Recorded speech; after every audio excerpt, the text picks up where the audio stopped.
Yo, what's going on? So listen, man. Everyone knows Derrick Rose's story, right? NBA MVP, Chicago legend. Pretty much, one of the greatest players to ever come out of Chicago, out of city Chicago. Now we got a lot of great players, man. When you think about it, we got Tim Hardaway, we got Michael Finley, we got Antoine Walker, Doc Rivers. I'm showing my age a lot, of course, because these are the guys I know of. Always came up in the mentions, but let's talk about it. Let's get real. Sharon Collins, you know what I'm saying? I'm talking about the city of Chicago, right? Tony Allen, guys who recently were in the league. Evan Turner was in the league from Chicago, suburb or whatever, but Chicago, to say the less. And, unfortunately, was Sean Dockery. Chicago got legends, man. Just period. But again, everybody knows Derrick Rose. Everybody knows D, man. D Rose, the Rose that came from the concrete. We all know Derrick Rose. But you see a lot of things, a lot of people, depending on where you are, a lot of y'all like, oh, yeah. Y'all mad at me for not even mentioning some of the players that I didn't mention, right? And I get it. I probably, it depends on what area you in. Chicago's a basketball city, you know what I'm saying? But at the same time, like I'm saying, I'm going on and on and on. But, there's a lot of guys that came out of the city. And it's a lot of guys that came out of the city that same year that D Rose came out of the city. And believe me, man, they was some dogs. They had the same hunger, same dreams, different outcome. Actually, I believe Evan Turner came out in '07. Yeah. You know what I'm saying? But that class, not the draft class, but that graduating class in Chicago was just a monster, man. We had a lot of guys that were really good, man. Dimitri McCaney, shout out to him. But just a lot of guys. Actually, I think Patrick Beverly was young, man. I think he should have been in the class '07, actually. I think he should have been, he graduated in '06. He probably should have been in '07. That's just how deep the culture is, that every, it's just like that. But again, man, I'll tell you what, I didn't make it. Just like those guys I named, a lot of those guys, they didn't make it to the NBA and make it to the Derrick Rose statuesque or stature. But I'll tell you what, that's actually what makes me, and a lot of those guys, makes us better teachers, than those guys who made it would ever be. Makes us better teachers, makes us better coaches, makes us better trainers, consultants than those guys who actually made it could ever be. All right, so listen, my name is Caleb Sauce Harris. All right, that's short for hot sauce. Too much sauce. First time I heard that song, man, I was like, what is he saying? I don't know. Look, I don't being out with my homies and everything like that. And again, I don't know. I'm kind of tone deaf. I'm tone deaf. I love words. I love the writing and all that stuff. If I ever wasn't tone deaf, I probably would have rapped. You know what I'm saying? You from Chicago. You slang rock. You got a wicked jump shot. Or you rhyme. All right. That was every boy's dream. Every basketball player wants to be a rapper. Every rapper wants to be a ball player, right? But again, I'm tone deaf. But again, I digress. But when we listen to the song "Come On" with Future, now I heard the song a couple of times, but I'm just like, I'm more of a underground type artist. I like Joey Badass and Currency and Primo Rice and a lot of Larry June. Larry June's actually hot now, right? But back when he wasn't, Wiz Khalifa back when he wasn't, it was just Taylor Gang. That's what I liked back in the day, But it was too much sauce. I say, hey, that was one of my old AU teammates. Again, I knew him since 5th grade, 6th grade. I'm like, hey man, what is he saying? He said too much sauce. I'm like, did he say too much sauce? I'm like, he made a song for me. You know what I mean? But yeah, that's just it, the story. But again, my name is Caleb Sauce Harris. And listen, I've been training kids for about 15 years in Chicago. All right. And again, like I said, I came out the same year as the great Rose from the concrete, but I was one of the ones, who wasn't we weren't blessed to go to the league. Now, listen, a lot of people see that as a failure because that was the goal, right? Like Kobe would say, was job done? No, job wasn't done. But, most people, would see it as a failure. I see it really in hindsight, and hindsight's always 20/20, as they always say. I really see it as my superpower. All right, and this is in this episode, this inaugural episode, I'm going to tell you exactly why it is that I think that not making the NBA is actually what, qualifies me. All right, quantifies and qualifies me to help your kid, better than anybody else who probably, did make it further than me, And if your kid's in basketball, believe me, if your kid's into basketball, you need to hear the story. Because if you listen to it and you listen closely, it can change everything you understand about development. It can change what you understand about recruitment. All right, the development, which is early stage, and then the recruitment, which is the late stages. And then at the end of the day, what that even actually matters. All right, so tune in, stay put, and get ready.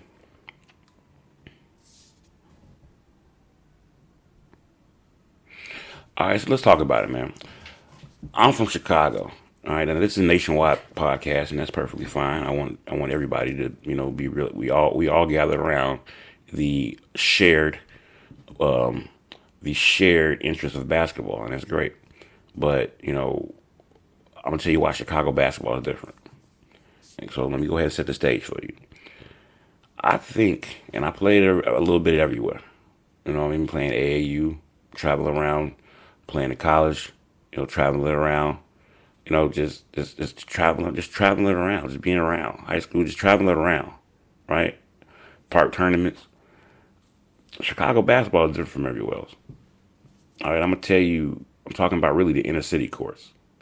Because, especially during that time. I mean, not during the time, this is a time before Xbox and, I guess with the headphones and everything like that, where the kids actually used to be outside. I noticed that a lot of times the kids not outside. You guys are gym rats, but not in a good way. You're gym rats in a way that it's like, we don't hoop outside no more. It's like, nah.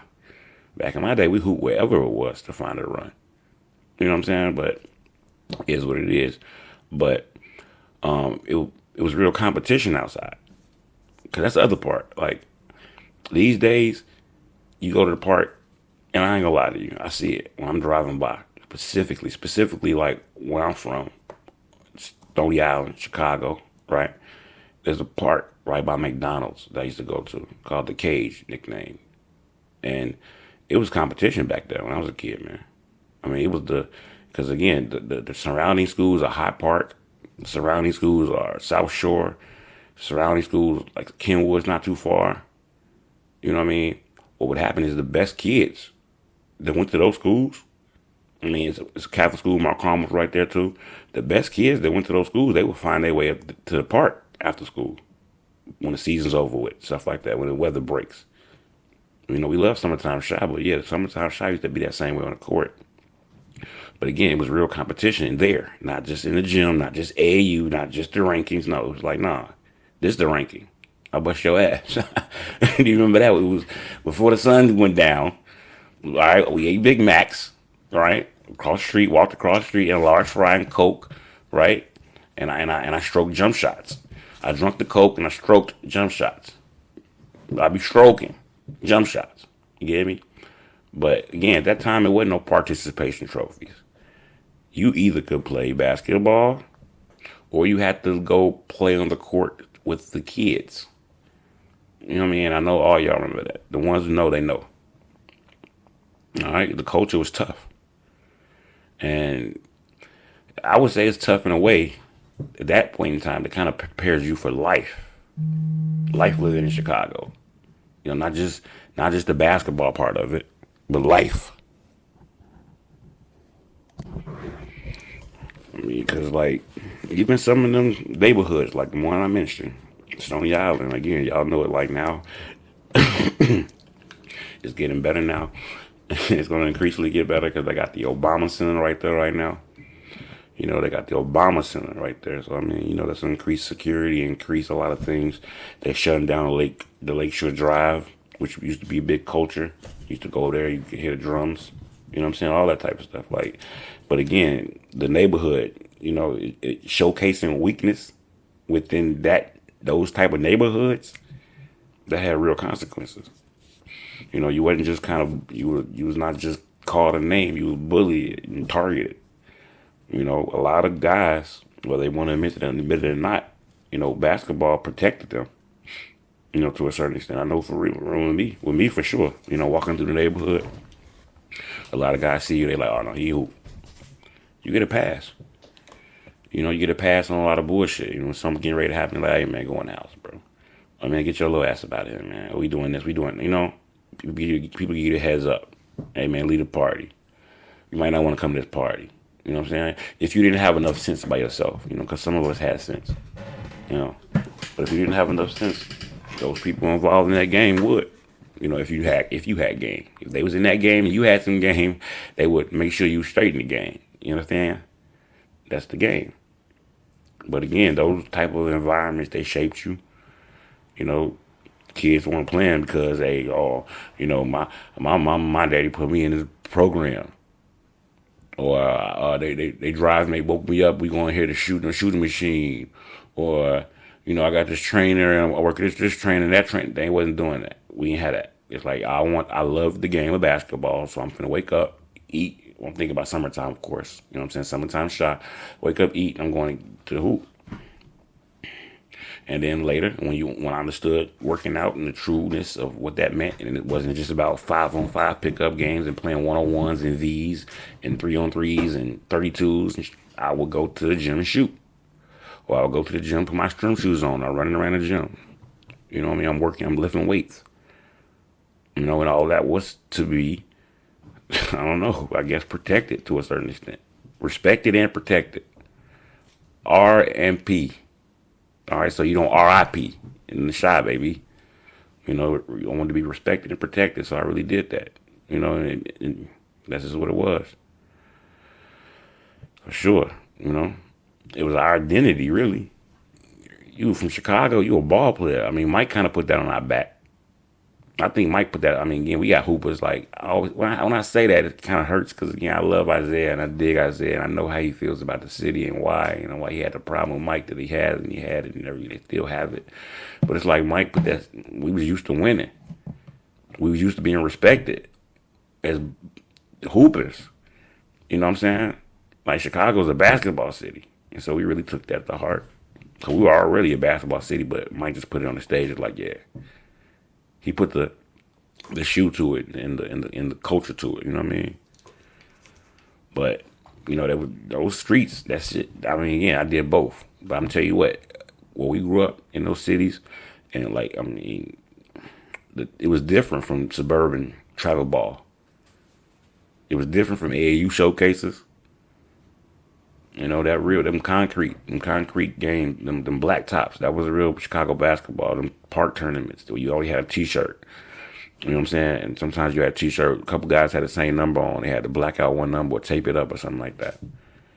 You know what I mean? Those tournaments. That was hot, man. You know, but that's what I came up in. So, it's what it is. But, you know, again, I talk about D Rose because again, I got a lot of admiration for that man. Cause I seen it from the beginning. I remember playing against a man in 5th grade, 6th grade, and he was about that height at the same time the whole time. He didn't grow too much. He just didn't have. He had the athleticism, but he just wasn't booming yet. But I remember he was on a fast break, and he jumped, And again, here I am. I'm thinking like, yo, because again, I'm a kid, but I'm like, yo, I can hoop. I'm Sauce. I had a name. We called him Pooh back in the day. Y'all know him as Derrick Rose, but we called him Pooh. But I'm like, Pooh got a nickname. I got a nickname. I'm Sauce. So I'm like, yo, they say that's Pooh. I'm like, okay, you know, I'm Sauce. Why y'all keep saying that? What you gotta do? I'm supposed to, all right, watch this. But he jumped. And then I jumped. And I came down. He was still up there. And I'm like, oh, shit. And he finger rolled that thing finger rolled, like what Magic Johnson would say. He finger rolled that thing, and I was like, oh my Lord, that's a different thing. That's not, because again, I'm used to blocking guys' shots, or maybe the referee called foul, and I'm like, oh come on, it's like questionable, but it was no question that he froze, yarn, and waited for me to get out the air. Like, all right, man, you want my airspace, sir? And he finger rolled it. He could have dunked it probably, but he's up high enough, I feel like. But I don't know. I think we were young. I think that would have kind of been out of control. So, yeah.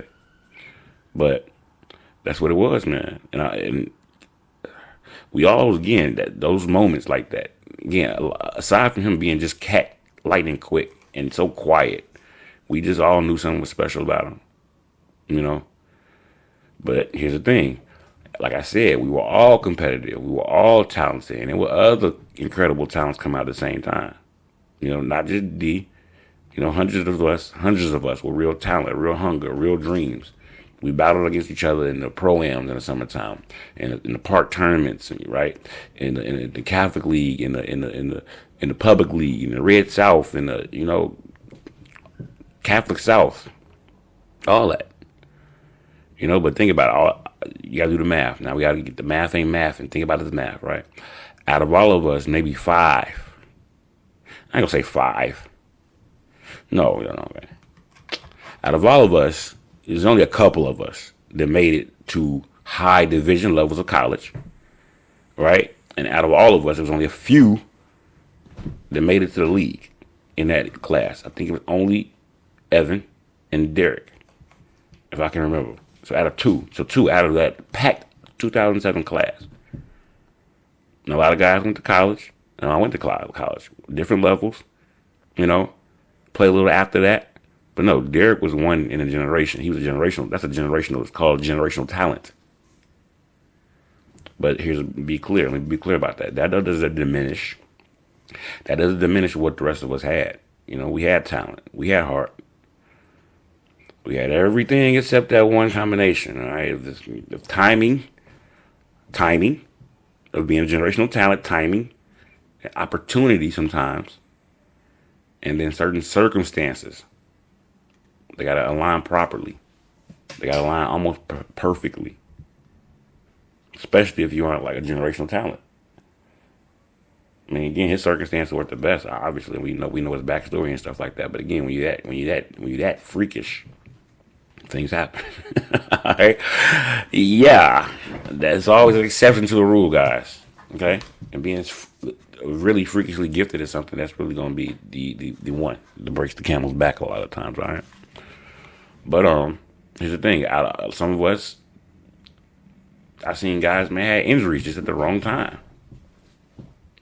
I played with a guy, I say D Mills. That's why I say D Mills, if he hears this or whatever. But, I remember playing with him. And we were in an all-star game.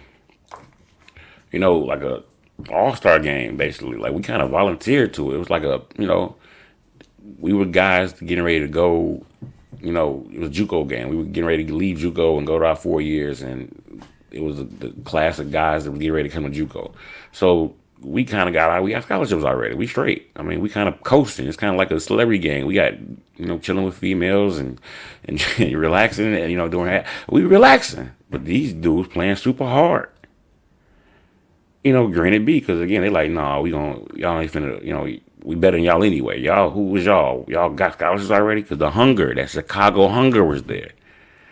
And this dude got hurt. He was my small forward / shooting guard, man. He was going to Coastal Carolina. Well, people know him. They know that now. But he was going D1. And he hurt himself.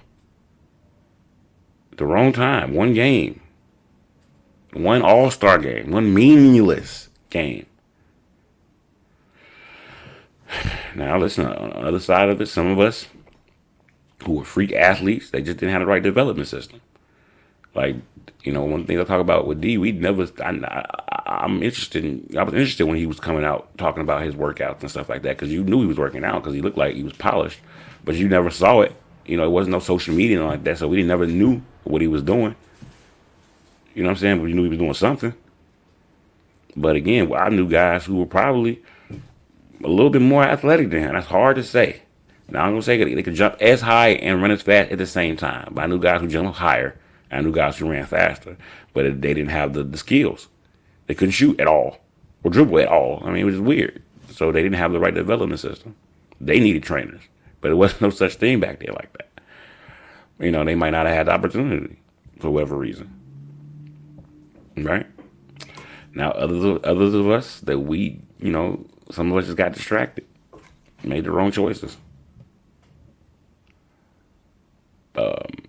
That's just what it was. Let me give you a development system. Let me give you a development story. That dude who plays Thor's brother. Well, he not plays him, but it's Thor's brother from Black Ink Crew, Chicago. He's a big dude with a beard. I forgot his name, but he played at Julian. I remember. But again, he was a big, strong dude, big athletic dude, but he just had no skills. He was just bigger, and ground rebound. But he wasn't. He could have been probably better if he had some skill development. Honestly, now think about it. But again, the next one is some of us got distracted and we made the wrong choices, made the wrong decisions. You know, whether it would be gang banging, whether it be drugs, whether it be, you know, messing with the wrong woman, you know, messing with the right one at the wrong time. She got pregnant, you know, all type of things happen like that, you know. So some of us got distracted with that, being in the city like this one. You know, others just didn't have the right people to believe in them at the right time. Some people didn't have support systems. You know, there were some guys who was terrible who had their father and their mother bring them to practice every day. They just never took advantage of it, never looked at it as an advantage and like something they should take advantage of and not be like, not feel like, oh, they deserved of it, you know. While other guys taking a bus and walking and, you know, just trying to catch a ride and find a way, you know. So some people just didn't have the right person believing in them at the right time. And again, it's always 2020 is easier, but there's a lot of people, you know, that matters more than people really want to admit, honestly. But, you know, why? Why is it that most of us didn't make it? Why is it that, again, most of us didn't make it? I mean, it's part of the Pareto principle anyway, in general, the 80-20 rule, right? 20% is always going to be greater than the 80%. All right, it's always going to be less to the top. That's why there's a pyramid. That's why a pyramid is shaped like that. All right, the top is always going to be smaller. That's why they say it's lonely at the top. I mean, however you want to put it, however you want to shake it, it dances the same way. You understand? You know, but listen, why most of us didn't make it, here's what I learned, really. At the end of the day, talent's not enough. You know, it's not enough, never. I really don't care how gifted you are. Because, like I talked about, you don't have the systems that I talk about. The aforementioned systems that I just mentioned, right? The right guidance, the right opportunities, the right mindset, right person believing in you at the right time, then that talent's going to be squandered. It's going to get you nowhere. You know, there's been many documentaries. I'm going to start to talk about a lot of that stuff. That's why I want this podcast. Because, again, we know history, right? It's his story. You know history, it'll increase your story. You know, it'll make the chances that, you know, your story becomes a possibility, you know, makes it greater. But, you know, that's the biggest lesson I learned from that era, you know, really seeing all those talented kids, how talented we are, how talented people said we were. You know, out of hundreds of talented kids, that one makes it. It's like, what? Why? Because he had all the pieces. You know, the rest of us had talent, but we were missing something else along the way. You know, genetics had a lot to do with it too, but, you know, so we were missing something. And that's really the most valuable thing I learned at the end of the day. So, you know, but enough of D and Chicago in general. Let's talk about my dream and who I am so you can get to know me. All right? So you can get to know me. I ain't going nowhere so you can get to know me. Shout out the game, right? Listen, growing up, man, my dream, right? I had a dream like Martin, but I'm sauce, right? I had my own dream, though. And the dream was simple. I really wanted to go to the NBA. All right, that was it. That was the goal. That's everything I did. Really kind of was oriented around that. I believed, you know. Again, I love the NBA. I used to love watching the highlights on TV. You know, I saw the lifestyle the players lived from the 70s and then the ones recent. You know, I love the culture, how the influence that the basketball had on the culture, coming from like an Allen Iverson or Michael Jordan before that, Dr. J before that, just influenced the culture. KG, Stephon Marbury, they really influenced the culture back then. So I wanted to be a part of that. And because I did, I sacrificed a lot, I believe. Time with my friends who weren't serious about athletics. They were into other things, good or bad. I just wasn't into it. Some of them played video games more than I did because I love video game. I love a good 2K session, but sometimes you got to put the joystick down, man, and do grown man things if you want to be a grown man, or be a grown man on the court, because again, that 2K. All right, this for the guys now. That 2K don't translate. IQ and understanding the game, yes. All right. It's like Madden. For those of you who don't know, Madden is one of those games that they said actually made the popularity of football, NFL, more popular because people understood the game because they grew up playing the game. All right. A lot of offensive coordinators and people who never actually played football or basketball, like, a lot of those guys, right? They're like, analytics because they play video games. So in a lot of ways, it's similar. But again, if you want to be out there on the floor, you got to get your reps up. All right. So again, a lot of my friends who weren't serious about ball, and I kind of had to let them go a little bit, or kind of hang with them when I could. Other opportunities that I might have wanted to do, but they didn't align with my basketball schedule. I chose basketball. Relationships with women and whatnot, that didn't really fit in at the time. If I couldn't be here, if I couldn't be there 100%, they didn't fit the dream. I had to leave them go. Everything was about basketball. Everything. It was tough. And I was good. Everybody says that I was good. No, I was really good. I was good for her, I think. I had scouts looking at me. College interested. I had a small trajectory. I was ranked and all that stuff like that. If there's such thing as highlights, I had some highlights. Again, my name was Sauce. I had the sauce, baby.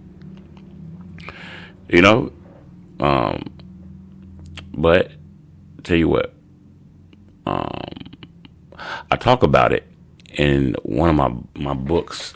Well, I'm doing a lot of writing, so I'll talk about it now, though, right? So here's the thing. I'll talk about a time where, all right, I knew that the NBA dream wasn't going to happen. I'll just tell you, be flat out with it. The time, because multiple times, but I want you to buy the book. So, and again, I'm going to stretch this out, so I'm going to give you one right now. But the last time I knew that I'm like, yo, there's no chance that I'm going to the NBA. Because again, I always felt that I could outwork guys and just kind of get there at some point. But I was at college, right? I was at Campbellsville University, and we were getting ready to play a preseason game versus University of Kentucky Wildcats at Rupp Arena in Lexington, Kentucky, right? Now, they had John Wall, Eric Bledsoe, DeMarcus Cousins, Patrick Patterson, Kyle Orton, right? And a bunch of other athletic dudes. And this is their starting lineup. And this was all the same time. Right, because I seen D, right? Seen OJ Mayo, I seen guys separately playing on these teams. All right. Okay, cool. We gotta lock in. But I never seen a team full of those guys. And that was the closest I felt like I would ever get to play against an NBA team. Because all those guys went lottery, right? And they played the NBA the next year. So that was basically an NBA team. And I'm like, ain't no way. Just genetic-wise, just height-wise, just skill-wise, I can't catch up. I don't know if I can't catch up to this shit. I'm going to be honest with me. I was a senior, and that was it. I knew the dream wasn't going to happen the way I thought it would. All right, well, look, I'm not going to lie to you, man. It was hard. It was really, really, really hard. Because my whole identity was wrapped up in basketball. One thing, again, my whole life. And now I had to come to the realization that, yo, you're going to be a regular dude. Because basketball players, man, even the guys you get to the level, man, of dominating when you're on a list in high school, especially from a city like Chicago, you feel like you're immortal to a certain extent. You're one of the Warriors. But I knew, man, that this is gone. This is it. That's it. What Michael Jackson said, this is it. This is it. What the dude say on Boiler Room, this is it. All right? Or at least a version of it I dreamed about. Yeah, you can go overseas. Yeah, you can go play in some, semi-pro leagues and stuff like that. But Bulls, Lakers, Pistons, Jazz, no nigga. I don't know about that, brother. So I had to be honest about it. It is what it is. But, that's the moment I had to decide. Do I walk away from basketball completely? Do I become bitter? Or do I find a different way to really, stay in the game? What am I going to do? Because, again, everybody says, okay, I'm going to be a coach. Everybody thinks about that. My homie, my roommate, my teammate, my Ace Boom Coon. Hey, I love you, man. I should have passed you the ball that last game. We would have won the championship. It is what it is. Don't forget. But I had to get my calling on. It was a damn shame. But listen, I had to think about it, because again, here's the thing, right? I remember I had a girlfriend, it was cute, right? The whole love and basketball thing. I always had a woman, a girlfriend that played basketball. That was always great, because again, I was basketball. So to help me be around it, honestly, that was, I didn't know at the time, but coping mechanism. I'm like, okay, you got to play ball, because that way you're around me, you understand my schedule and everything like that. It kind of works better that way. They call it now evenly yoked. All right, kids, get you a girl that's evenly yoked. But yeah, I would train her. She was a big, right? She was considered a 4 or 3. I was a guard. She wanted guard skills, so we work on it. You know what I'm saying? She would rebound for me so I can get my jump shots up. I had on a shooting machine, and then I would work on her guard skills. You know what I'm saying? So we helped each other out, which was great. Beautiful thing, right? We still talk to this day. She's beautiful. You're beautiful if you're listening. Don't you ever forget, woman. But I love training. I decided, because I had trained myself. Again, I trained myself through high school, being in the gym by myself, again, sacrificing all those times, just being in the gym by myself. That's why I really understood that Drake song. You wasn't with me shooting in the gym. I always felt that way. You know what I'm saying? Because I was in there. I was in there. With us, it was just me and her at that point. Nobody was in there with us. But I was like, yo, I like this training thing, Now listen, it was at that time I had a whole season. That was a preseason game. I remember that we had a whole season, so it wasn't like I just quit the team and quit basketball right then and there. I still loved it. I still played the season out. I had a pretty good season too as well, but it wasn't dramatic. It wasn't. It was a practical thing, and I realized I love basketball more. Than it was more about basketball than it was about an NBA, I guess. And if I couldn't play, I could still be around the game. I didn't want to be a coach really though, but I could still impact kids. I could still impact and be a part of the game, impact people. I like training her. I'm like, yo, I can do this for kids. And that was kind of like the decision that kind of flipped it. I'm like, all right, that's what I'm gonna do if I'm getting into basketball at all one day. So after that, I went again. Had a very small stint, playing. And somebody gave me some more money. That was great. But then that ended, and I went and I had a job, which is a sales job. And I love sales. Sales competitive. That's why I tell kids, man, everything that you learn from being a athlete, it transfers. It translates, work ethic, consistency, discipline, focus, goal setting. You know what I'm saying? Courageous, certain risk taking, IQ, all that stuff kind of transfers, especially to like a career like sales. So I love sales. I've always been in sales, been a part of sales, even before I started my own business and businesses, where sales and cold calling, comes along with the territory. It was all about that. It was always like, okay, I got to get back into, the game a little bit. So again, I started training. It started off where I had my kids in my alma mater, my grammar school, over east, Chicago, over east for real. Crazy over. If you know what I'm talking about, it's crazy over there. But and then I also started my alma mater again. I always go. Sometimes you gotta go back home. If there's a home to be there. Sometimes there's no home, but if you can't go back home, sometimes as an athlete, that's what we tend to do. Go back home sometimes. And I was training my AU team. So I was AU coach though. I didn't want to coach. My coach, AU coach, tells me I'm a pretty good coach as well though. But I didn't want to coach. But I also would train the kids because again, a lot of stuff that I learned along the way, it was stuff that we didn't do. You know what I'm saying? God bless them, but they didn't train us. You know what I'm saying? They just roll the ball out. We were practicing, know our sets, know our plays, but we never played any. We played 5-on-5, but we never went through ball handling drills. We never went through real, true shooting drills. All right, so it wasn't until I got to those latter levels, I'm like, damn. And a lot of those guys had trainers coming from the suburbs and these states where Chicago isn't or basketball isn't as prevalent. In Chicago, where they had to be in the gym, they had to find something because it was so isolated. So they had this before, and I felt like, damn, I was behind. What if I had been doing this the whole time? Then I'll be much more skilled, right? So, I immediately noticed. Then I noticed the difference between the kids who were actually developing and those who just kind of going through the motions. Cause I know we always told, we always could see it in practice. You could tell your teammates not working hard. Oh, you're not working hard enough. But it's usually like a sprint. Suicide. You're not thinking about like, because again, you're not doing the right thing. You work hard at it. You know what I'm saying? We're really just doing conditioning. But, it was just coming again. I'm gonna bring you up to speed. If you want no more, get my book. But it wasn't until I trained a kid, I won't say his name, but I call him T Stone, my man.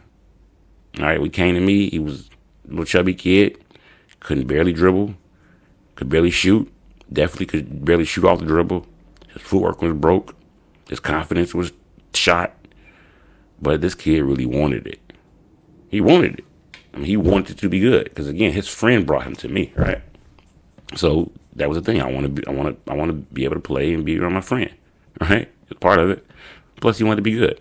He loved the game, and I watched over it started the first 6 months.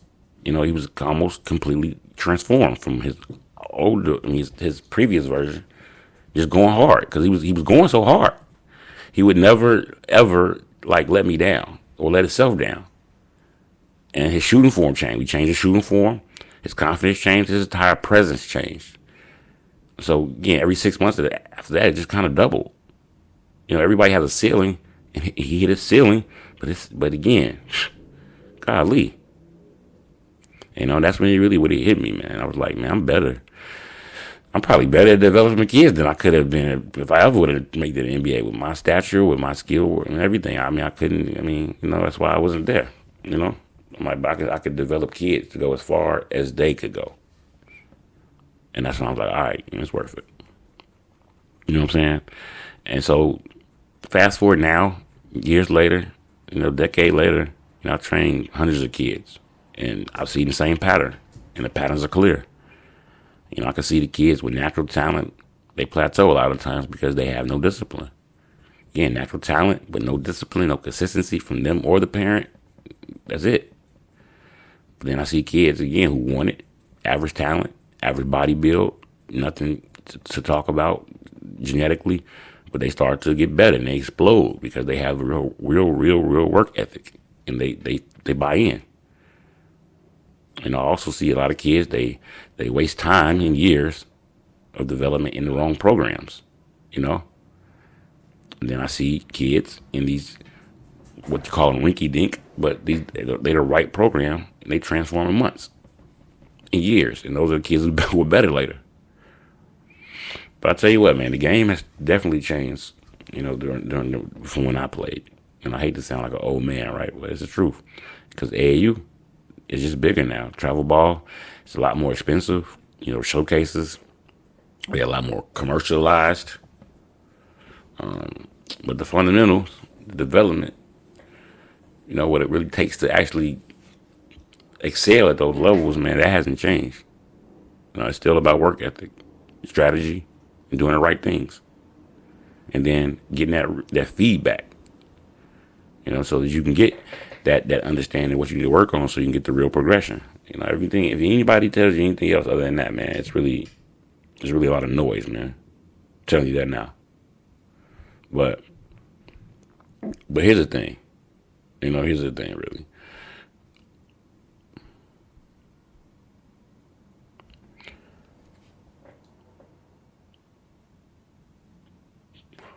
not making it, you know, and it's a sensitive for me sometimes. You know, not as much as it used to be, but not making it really is my superpower. I had to learn that. I had to come to that conclusion, man. Not making it to my goal. And I'm saying not making it because, again, a lot of the dreams that I had, and I would sit in my bed and think about, like, you know, they came true. You know, being able to be on the road, being able to be in those jerseys, being able to, you know, be on somebody's shoulders, winning a game, and all that stuff like that. You know what I mean? But, you know, I'm making my superpower because here's something most people, again, they don't understand, that a lot of those freaks, genetically freaks, like those Michael Jordans sometimes, those Kobe Bryants a lot of times, those, not Kobe as much. Kobe was actually a great teacher before his demise. You know, rest in peace, Kobe, I love you. Right? But successful players, man, those real guys, they can't tell you how they did what they do. You know, it kind of just became natural to them. You know, whether it be natural, just natural, or natural from repetition. But, you know, they don't have to think about it. They just got to do it. Which is why Kobe and Mike, you know, they said they don't really like it. They wouldn't want to be NBA coaches. Kobe coaches his daughter's AAU team, but he never wanted to be an NBA coach because he didn't even like playing with Smush Parker. And remember he said, because he was like, you don't work hard. And he couldn't make them understand and do what I do. It's like, you're not worthy. You know, he had a really good arrogance about it, which made sense. But that's why. So that's what the thing about those really good players. They can't tell you. They just like, all right, come on, just try it. And I see that a lot of times. And I see with Derrick Rose and, you know, his son PJ. Because the thing about PJ, he's not going to be as athletic as Derrick Rose. He's not Derrick Rose. He's got his mom's genetics. You know what I'm saying? He's not a freak athlete. He's just not a freak athlete. He's going to be a good basketball player. He might go get the number one in the rafters, because they said they'll bring the number one jersey out of retirement if PJ plays for him. So I hope PJ can go get that. That'd be dope. That'd be something else, man. But it's not going to be with the fact of him just running fast and jumping high over people like Derrick Rose was. It's not. It's going to be because he's very Stephen Curry with his shit. You know what I'm saying? Very just technical, very, you know, very like that type of thing. You know what I mean? So, but here's the thing, man. Me compared to a freak athlete, I had to figure it out. Us normal players, us guys who weren't as successful with those guys, those professional NBA players and stuff, we had to figure out everything, every single detail. All right, we wasn't super elite at anything. All right, or everything. You know, I specifically had to understand mechanics.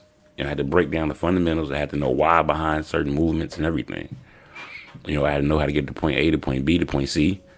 You know, if I could beat my man to point A, I can beat him to point C, 1 to 2. You know what I mean? I had to understand that.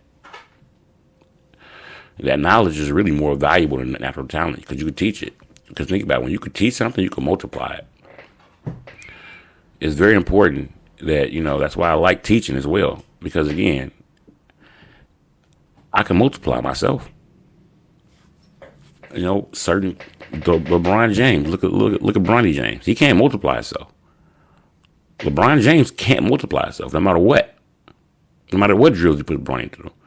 But me, I can multiply myself. There's going to be kids who I train now, I mean, who are taller than me, who are more stature than me, but they don't know what to do with it. I teach them what to do with it because I can transfer it. I can teach it. And I can take a kid with a average natural ability and give them world-class mechanics and fundamentals and confidence. And that stuff is going to bleed over. You know? Now listen, a naturally gifted player, they're going to just like do this. You know, they can't do that. Because natural people can't do that just like that. And they don't know how they got there. But listen, with me, I know exactly what I was doing. And that's my superpower. Okay? I understand the struggle. I know what it's like to feel like, you know, to work and then it's like, damn, it's like a seed in a garden. Honestly, I've been gardening and I love the garden because it brings you back to things like that. I'm trying to build this brand right now. It's like building kids, you know. You don't see the immediate results. The feedback doesn't come back immediately. I know what that feels like. I know what it feels like to be passed over, told that you're not good enough. And you start doubting yourself. I know what that feels like. Most kids in this game, they're dealing with that. Most kids in this game, they're dealing with that. They're not freaks. All right, so I can relate to more people than not. And then when they're working with a coach who's never felt like that, right? Because it's levels to that as well. But when they're dealing with coaches that never felt that way and don't understand that, they were in some way naturally talented, even if they weren't one of those freaks, but they were close to it, because these kids are going to be average. Most kids think about it. Every time you go up a level from grammar school to high school, the numbers get smaller because most people aren't going to be just spectacular athletes in general. But again, those people who are always naturally talented, got scholarships, always made the team, there's a gap. And believe it or not, kids, very sensitive, man. They understand, hey, this dude is better than me. You know what I'm saying? Whether they want to think it or not, whether they want to say it or not, they know, okay? And I can't, it's something where he can tell me. And that's unfortunate. But here's the thing. When kids work with me, right? When kids work with me, on the other hand, they can see that I get it because I take the extra time to break it down. And I give them stories and let them know. I kind of give them insight. Kids need to be, back in my day it was old school. It was just like, you don't do what I tell you to do. But like, no. See, I'm a little old school too, but I also understand, like, I want to know why.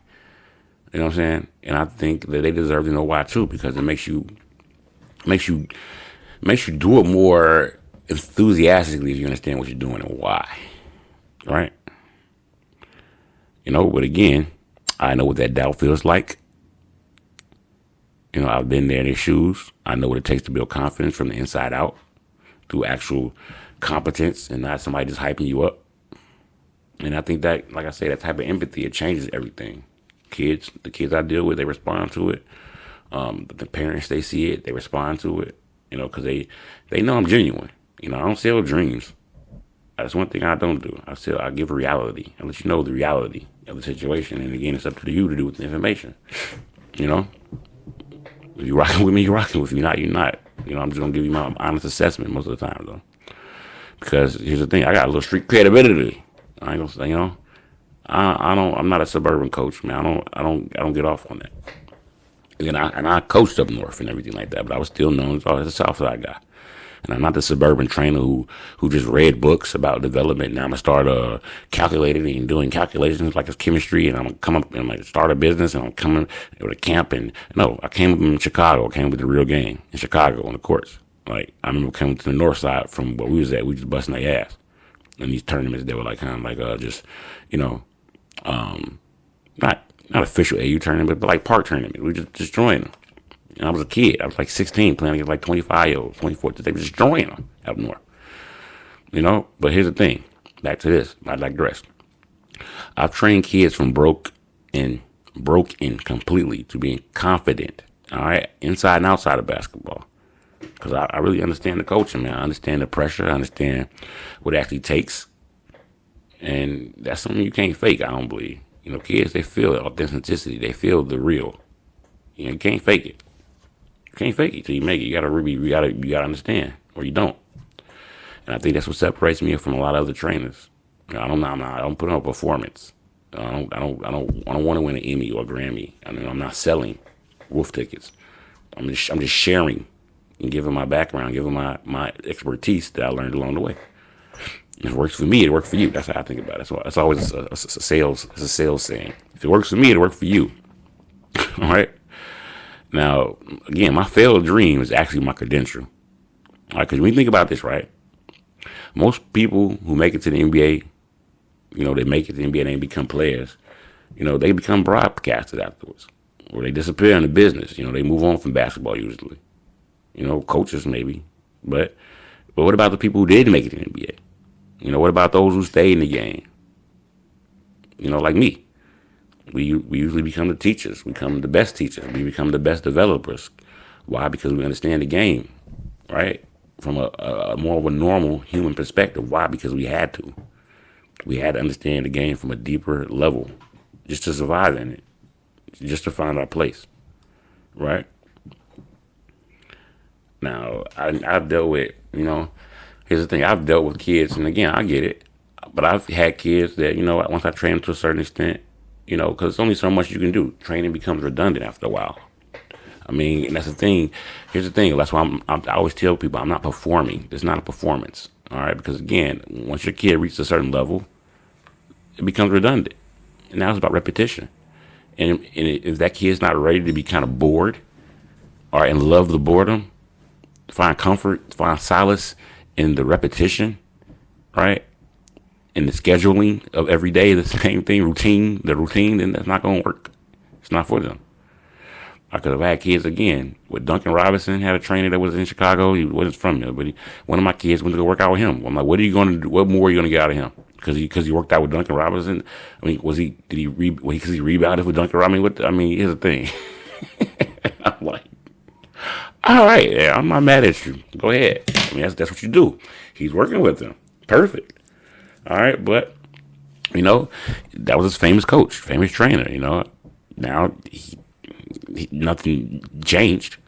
But it's whatever. Again, because a famous player that might be well known, famous trainer might be well known.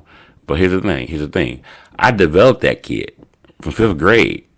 You know what I'm saying? That's how I think about it. Now, again, I don't get him mad about it. It's what it is. I understand. It takes a village. I understand that part. But, I'm actually better at developing younger kids. I love the 5th graders through the 8th grade. Because, again, it's easy for somebody to take somebody who's already nice and be like, all right, I put their stamp on them. I want the kid when he can't walk and chew gum. And then after that, we're gonna see what's up.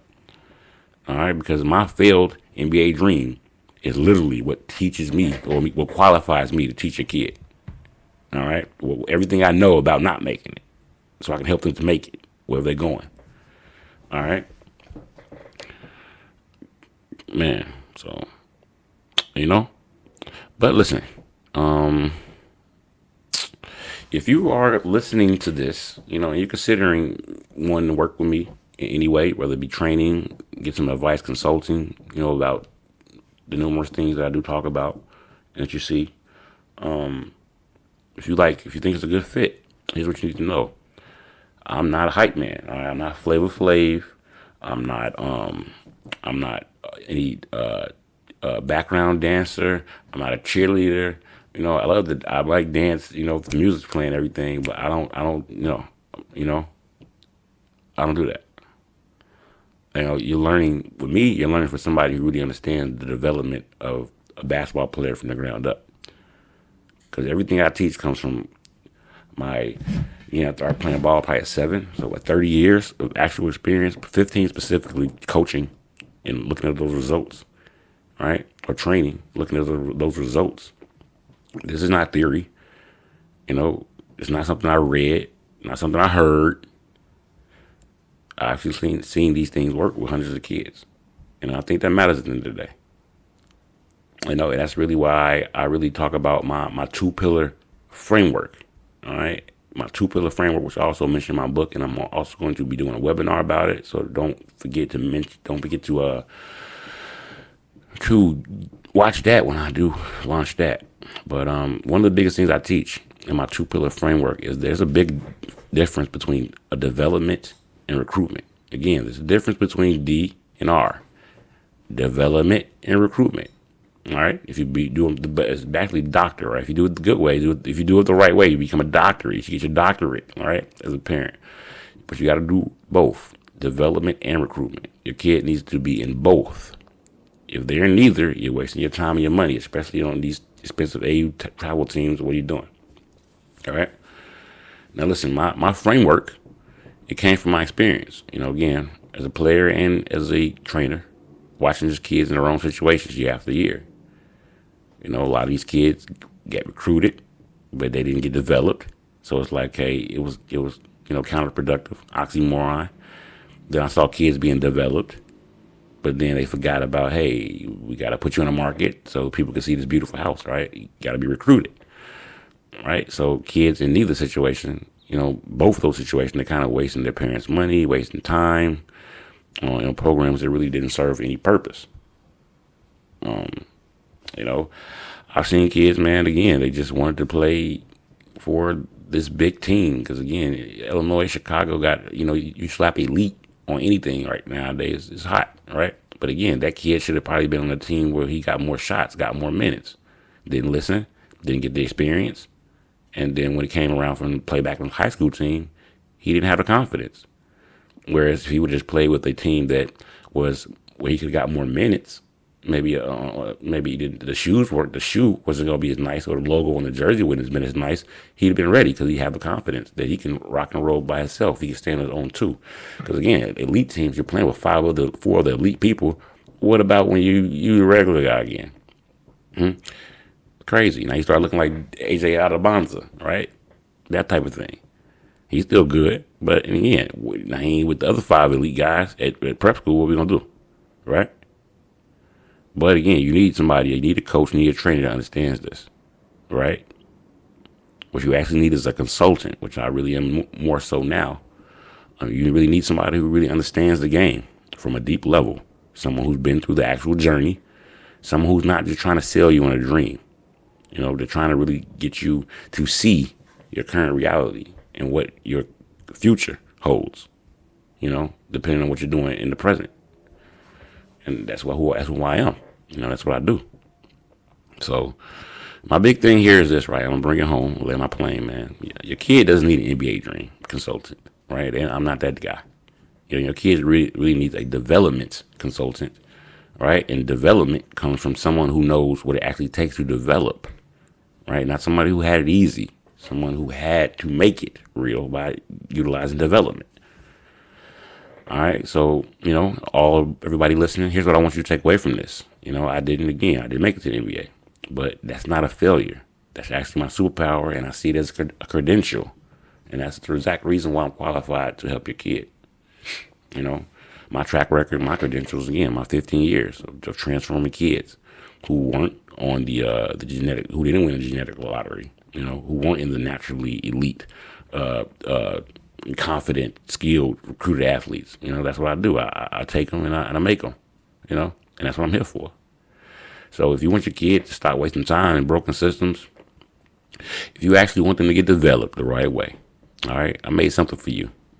Now listen, it's a free guide. You've probably heard me talking about it, but listen, it's called the Parents Roadmap to Real Youth Basketball Development.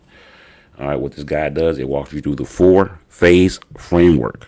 All right, my 4-phase framework, and it shows you exactly what real youth basketball development looks like. All right, you've been, in case you've been sent off, this is going to put you back on. All right, now listen, you can grab that guide. The link is in the bio, always on Instagram and YouTube here too. Right, go download it. All right, enter your email address, download it, read it. See if it resonates. Because here's the truth. Roof. All right. D Rose, he made it to the league. You know, a lot of those guys, those guys made it to the league. Love it. All right. But listen, I made it to a place where I can actually help your kid. All right. Pat's in the league, right? Pat's doing broadcast. I can actually help your kid. I train, right? And honestly, I think I chose the better path. All right. But here's the thing, right? Thanks for listening. I'm out.